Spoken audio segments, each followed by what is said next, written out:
Okay, in this episode, working on our 1969 Mercedes 280 project, we are ready for final sanding of our outside body panels on the car. We've got everything jammed in we need jammed in.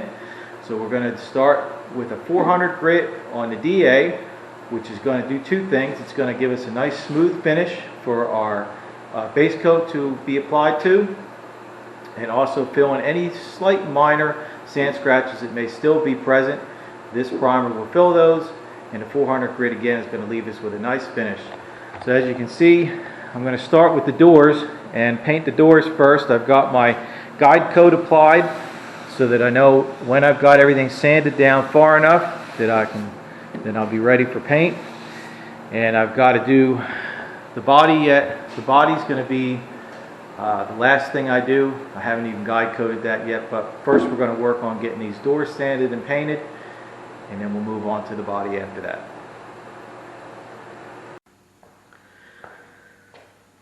Okay, I've got my doors all sanded down and everything look real good. I've taken one more part to get ready here, and this is the hood that goes over the fresh air intake on the cowl. I've got this ready to paint. It didn't need any body work, just needed to have the paint stripped down, and I applied some epoxy primer to that. So I had some epoxy mixed up. There was a few areas where I broke through right on the edge, the lower edge on both doors, so I just fogged some epoxy primer over top of that. I've got everything masked off on my edges, so I'll have a nice soft edge with my color. And we're ready to put some red paint and some clear on these doors and have these ready to be back together for assembly back on the car.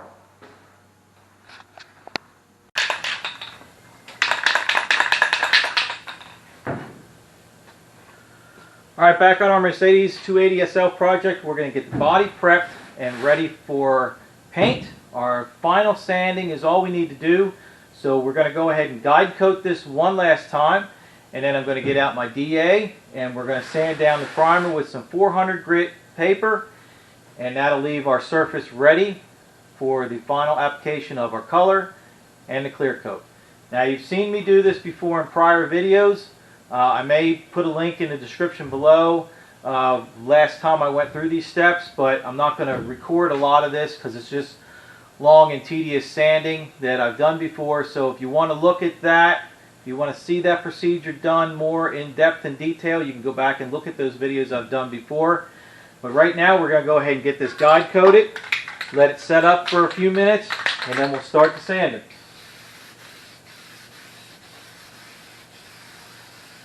And this just needs a light coating of guide coat on it. It doesn't need to be real heavy.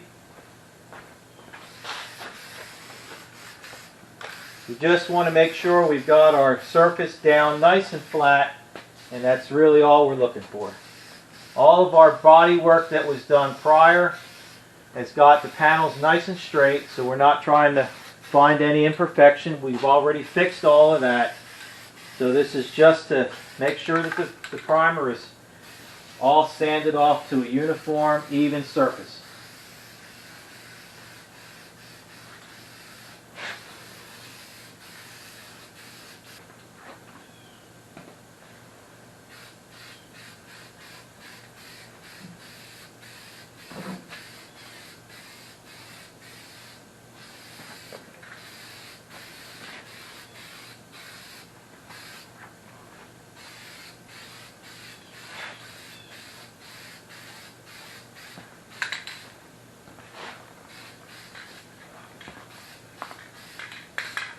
Alright, that's our guide coat applied.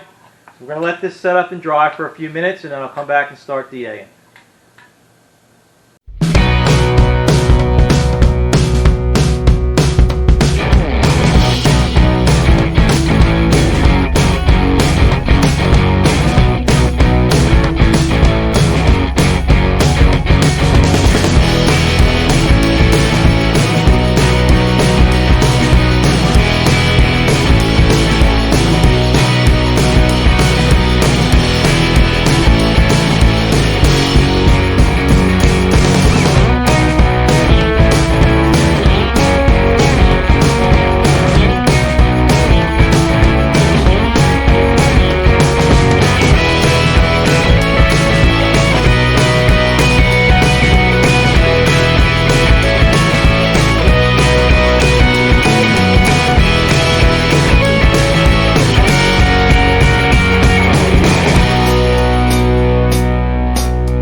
I've been working away, getting the primer sanded on the car.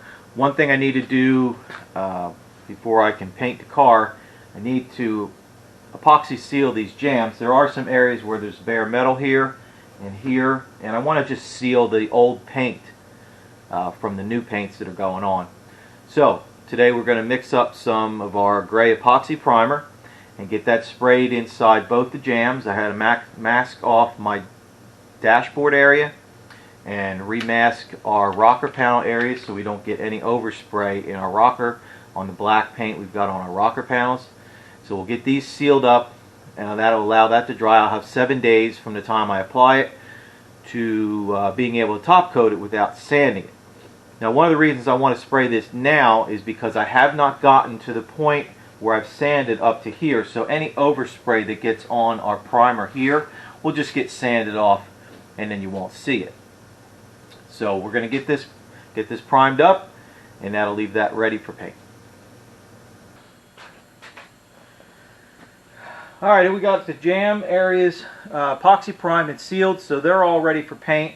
And like I said, all the extra, any overspray that's sprayed onto our quarter panels here, that'll all get sanded down when I finish sanding the quarters and the fronts of the fenders. So I'll have a nice smooth transition. When we paint the car, there'll be no tape lines in the door openings, so it'll be a really factory looking paint job. Alright, we've got our base coat on, 2 coats of red. Was able to cover everything very well. Went around and checked, made sure all my edges were nice. Everything's covered up really well. Everything looks good, looks nice and flat. Got our little air intake hood done. So now it's just a matter of spraying on some clear coat, and I'm probably going to do 3 coats of clear on these doors, being as I've got them laid flat. This paint should lay out really nice and smooth. It won't need a lot to get it flattened out even more and make it like a mirror once everything is finished up. The rest of the car will probably get 4 coats on it, so I've got enough to work with so I can wet sand and buff it. Alright, clear coat on. Everything looks really nice. As you can see, it's got a nice shine to it, but it will get better because this isn't the end for these doors. These will get sanded down and buffed just to get this little bit of orange peel out of it. It may be hard to see it in there with the camera, but it does have a little bit of orange peel to it. Not too bad. I'm going to go ahead and wet sand these, buff these out before I put them on the car, because it's a lot easier to do this sitting on these stands than it is on the side of the car. And then I'm going to order up the weather stripping, get the weather strippings put on, and then the doors will be ready to go back on the car once the car is painted.